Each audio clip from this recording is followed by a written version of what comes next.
الدكتور يحيى البرمبلي، أستاذ مساعد واستشاري جراحة العظام والعمود الفقري، استشاري جراحات اعوجاج العمود الفقري، زمالة جراحة عظام الأطفال وتشوهات العمود الفقري كندا، زمالة جراحة العمود الفقري المتقدمة إنجلترا.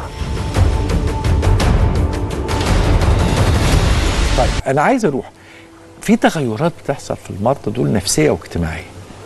الأسر نفسها نفسيا واجتماعيا بتتغير. صحيح، لأن هو البنت بيبقى دايما أو الولد عنده نوع من أنواع الانكماش الاجتماعي، حاسس إن هو عنده في حاجة ناقصة، في مشكلة، هو مش زي الناس، مش عارف يلعب زيهم، ظهره بيوجعه، لو لبس حاجة ضيقة أو لابس مايو بيبان ظهره عليه، فبيحاول يتجنب يعني الولاد أذكياء دايما بيحاول يتجنب يخش في الموضوع.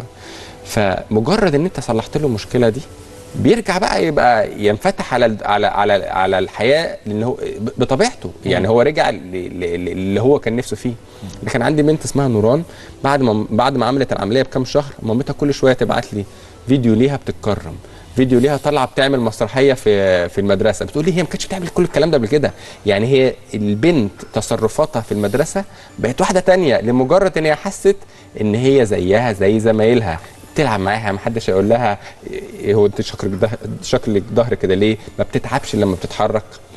والحمد لله ربنا بيكرمنا. يعني دي حاله كان عندها اعوجاج شديد زي ما حضرتك شايف، القفص الصدري اللي ناحيه اليمين ده تقريبا مش موجود، مش شغال، يعني ده ما فيهوش مساحه. الرئه يا جماعه شايفين العمود الفقري حادف على اليمين، فالرئه اليمين دي اساسا كومبريسد مضغوطه، والرئه الناحيه الثانيه مش عارفه تتفرد برده من مجرد ان احنا بنعدل الكلام ده. شايف حضرتك مستقيم ازاي؟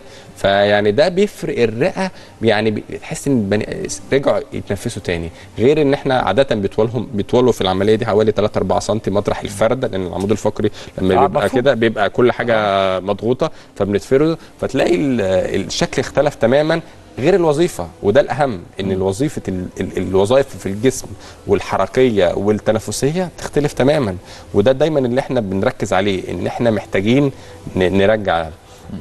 ده عيان صديقي بعت لي الاشعه دي بعد ما رجع بعت لي الفيديو ده بعد ما رجع البلد يشتغل في الارض تاني. هو يعني بيشتغل في الفلاحه، فعشان يثبت لي هو بيثبت لي ان هو رجع بقى طبيعي خلاص 100%.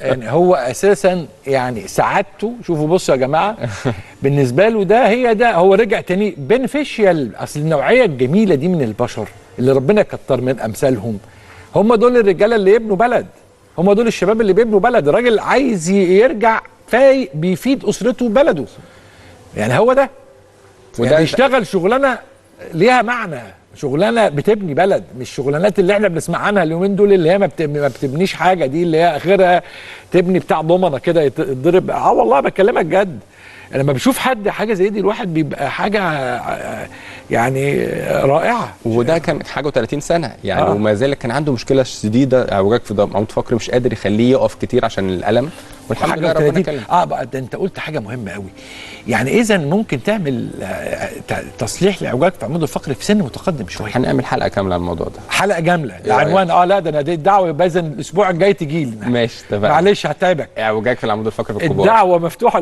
ده عنوان اعوجاج في العمود الفقري في سن كبير، في سن كبير.